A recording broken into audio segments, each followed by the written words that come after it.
Céline, tu fais quoi? Salut Julie, bah tu vois bien ce que je fais. Je travaille, je termine la partie de Zelda, je travaille aussi, et en même temps je télécharge un film. Oh, mon téléphone sonne. C'est pas un peu dangereux tous ces écrans, Céline? Dangereux? Tu trouves que c'est dangereux Julie? Tous ces écrans? Je me suis jamais posé la question. Et vous?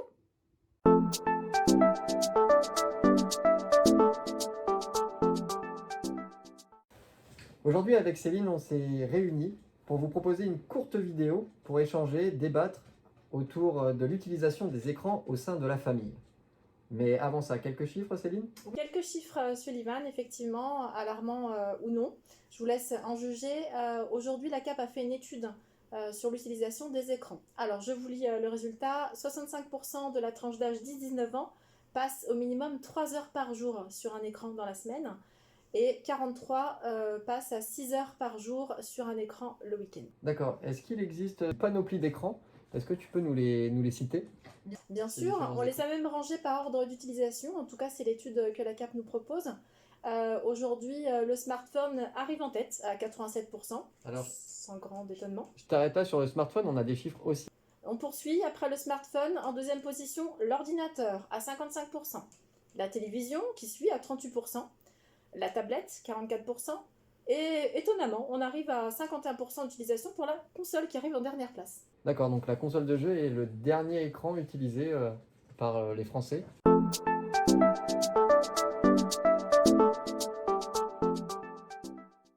Alors comme on n'a pas pu aller à la rencontre des personnes du territoire, on s'est dit qu'on allait interviewer plutôt nos collègues, les personnes qu'on avait sous la main, et on les a interviewés sur leur utilisation professionnelle des écrans, mais aussi leur utilisation quotidienne et personnelle de leurs écrans. Et donc on vous laisse un court extrait du coup des interviews qui en est sorti.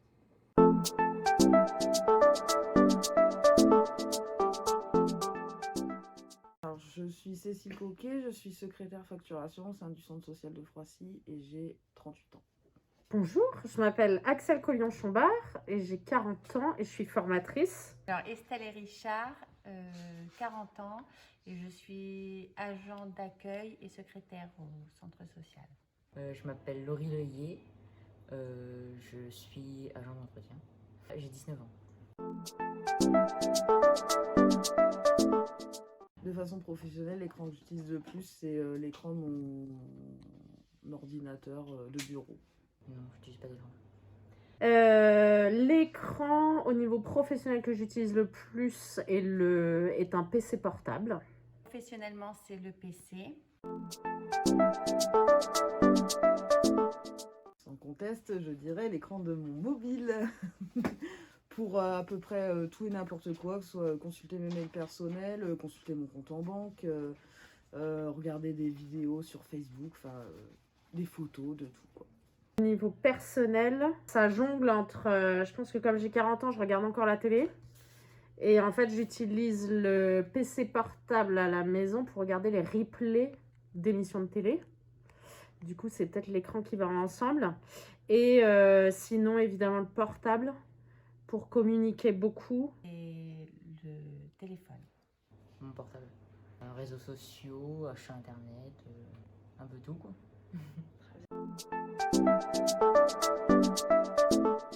Plutôt dans le divertissement. Si c'est avec une bonne utilisation, je pense que voilà, un divertissement. Pour moi, c'est clairement un divertissement.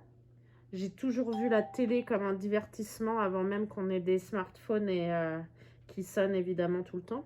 J'ai toujours vu la télé comme un divertissement avant même qu'on ait des smartphones ou Internet et tout. Et donc, je le vois que comme ça. Et le smartphone ne permet juste, en plus de téléphoner, que, enfin, la magie d'un téléphone, c'est d'aller en plus sur Internet, quoi, et de communiquer, tout ça. Et pour moi, c'est vraiment du divertissement. Et PC portable, tout ça. Enfin, pour moi, en fait, c'est l'ouverture.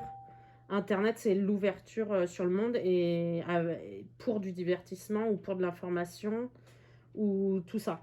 Donc, pour moi, c'est quelque chose de super positif et non pas un danger. Le danger, c'est pas l'écran, c'est pas les écrans, c'est le manque d'éducation. Parce que si on pense au danger, genre les réseaux sociaux, avec le risque Je pensais au harcèlement scolaire ou voilà, ou quand on pense danger, on pense, je sais pas, aux fake news que j'aborde beaucoup dans mes formations ou ce genre de choses. En fait, le danger n'est pas l'écran lui-même, le danger c'est le manque d'éducation qui existait déjà avant. Des légendes urbaines, il y en a toujours eu. Le harcèlement scolaire, il y en avait hors écran. C'est juste ça prendre l'ampleur avec les réseaux sociaux. Donc le danger, c'est pas l'écran, c'est pas le média, c'est le manque d'éducation. Les deux. Trop, c'est danger, mais c'est un divertissement aussi. Les deux, je pense. Parce que quand on est trop accro, c'est une addiction, quoi. Ça peut devenir dangereux.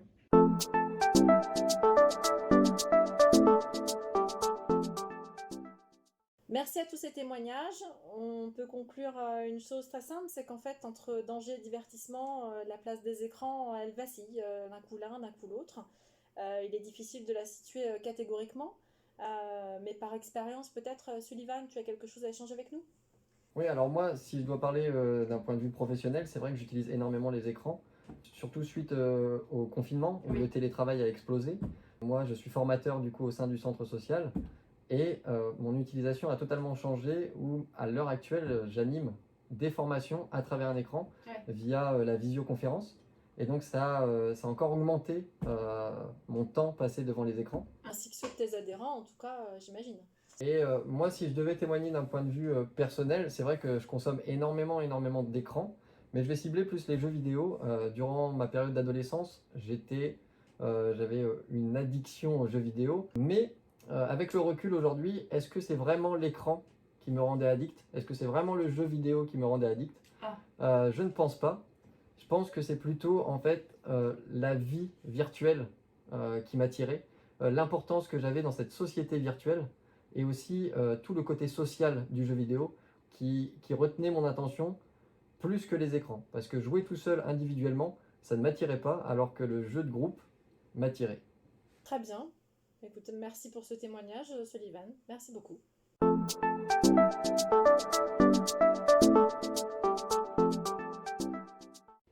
Et du coup, par mon expérience, j'aimerais vous présenter du coup une interview d'Olivier Duris, Oui. qui est psychologue et clinicien, qui nous parle du jeu vidéo et des adolescents.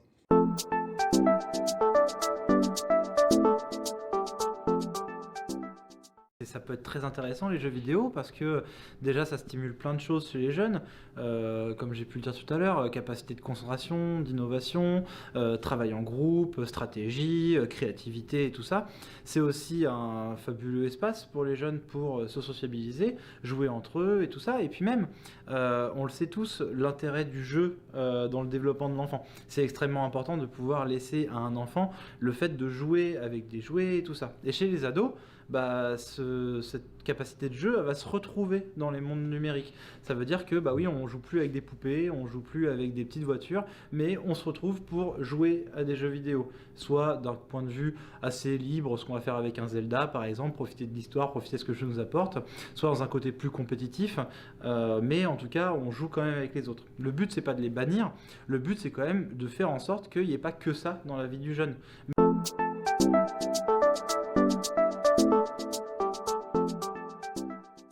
Si toi, celui, tu as une vidéo à partager, moi, je peux conseiller 3 livres qui relèvent des écrans.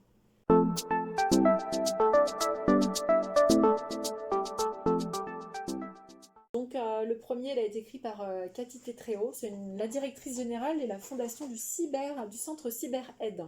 Donc, il fait appel à la sensibilisation à propos de la cyberdépendance. Donc, on est en plein dans les écrans, Internet et tous les côtés néfastes, mais pas que.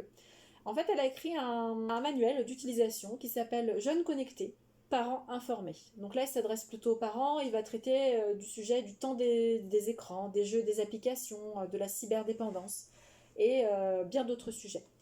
Un livre très intéressant. Il y a aussi Marianne Daillé. Alors Marianne Daillé, elle, c'est une journaliste plutôt curieuse et qui s'intéresse particulièrement à la relation que peuvent avoir les enfants avec les écrans, tout simplement. Son livre, ça s'appelle « Les écrans et toi ».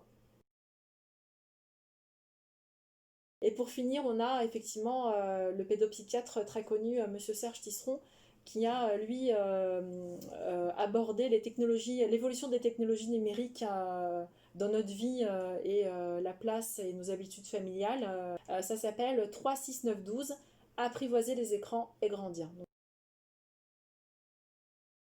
c'est vraiment 3 œuvres que je peux conseiller à lire pour s'enrichir, pour se documenter, pour peut-être répondre à certaines questions sur effectivement les écrans entre danger et divertissement, quelles sont leurs places.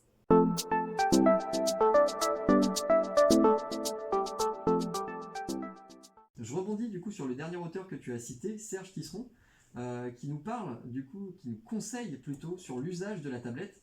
La tablette qui est aujourd'hui un accessoire, un jouet qui est très utilisé pour les moins de 6 ans, que ce soit dans le monde du jeu vidéo, que ce soit aussi pour lire un conte, écouter un conte, ou même regarder des dessins animés, ou voyager sur YouTube. Et donc il nous conseille comment utiliser, comment modérer la tablette pour les moins de 6 ans. Parce qu'il ne faut pas oublier qu'aujourd'hui, les grands fabricants comme VTX, Mobi, etc., eux se sont lancés dans la fabrication de tablettes spécialisées dans une tranche d'âge très très jeune.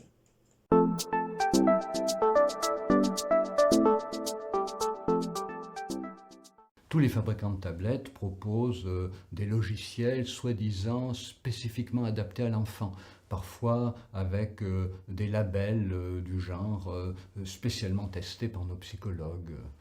Il faut savoir quand même que tout ça, c'est du flan. Il n'y a pas vraiment de démonstration de l'utilité éducative, pédagogique de certains logiciels sur d'autres. Pour le tout petit, ce qui est important, c'est la relation. Alors évidemment, on peut utiliser un logiciel avec un tout petit, et alors lequel choisir ? On a 2 possibilités. Soit on consulte des revues, des journaux, on va sur Internet, et on choisit le logiciel qui a la meilleure note, soi-disant, en termes de pédagogie ou d'éducation. Mais on peut l'essayer, on le trouve un peu ennuyeux, mais on se dit, bon, il semblerait qu'il soit efficace pour un tout petit, donc on le met avec son tout petit, mais on ne trouve pas formidable. Et qu'est-ce qu'il fait le tout petit ? Il voit qu'on ne rigole pas. Il voit que le parent paraît plutôt s'ennuyer. Qu'est-ce qu'il en déduit le tout petit ? Il en déduit qu'il est, lui, ennuyeux. Parce que le tout petit rapporte tout à lui. Quand le parent est content, le tout petit se dit « mon parent m'adore, je suis un bon enfant, voilà, tout va bien ». Et si le parent paraît triste, ennuyé, l'enfant se dit « c'est de ma faute ». Et donc le parent joue avec son tout petit avec un logiciel soi-disant éducatif, le tout petit voit le parent s'ennuyer, le tout petit en déduit que il n'est pas un bon compagnon et ça ne profite pas à son estime de lui-même, ça ne profite pas à sa sociabilité. C'est pour ça que le logiciel que vous devez choisir, messieurs, mesdames les parents, c'est des logiciels qui vous font plaisir. Testez les logiciels qui vous amusent, qui vous font rire, et vous les utilisez avec vos enfants, vous riez avec eux, rien de mieux pour l'enfant. Il en augmente son estime de lui-même, il en augmente son sentiment de sociabilité, et c'est le meilleur service que vous puissiez lui rendre.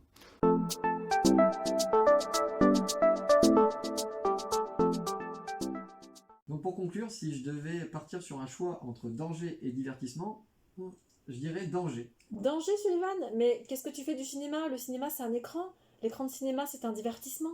Oui, mais le cyberharcèlement, Les jeux ludo-éducatifs que tu peux trouver pour les enfants. les méfaits de la lumière bleue. Mais et qu'est-ce que tu fais du fait que tu peux voir ta grand-mère qui habite New York à travers ton écran sur ton canapé chez toi ? Oui, mais le manque d'accompagnement et de l'éducation de l'utilisation de ces écrans. Je suis désolée, mais encore une fois, par exemple, l'accès à tous les services que tu peux avoir en un seul clic. Et l'addiction.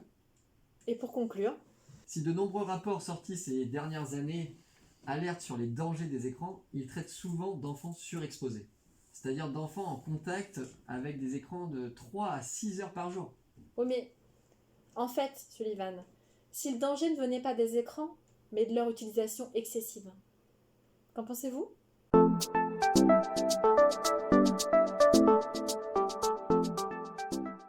N'hésitez pas à commenter et à prendre part au débat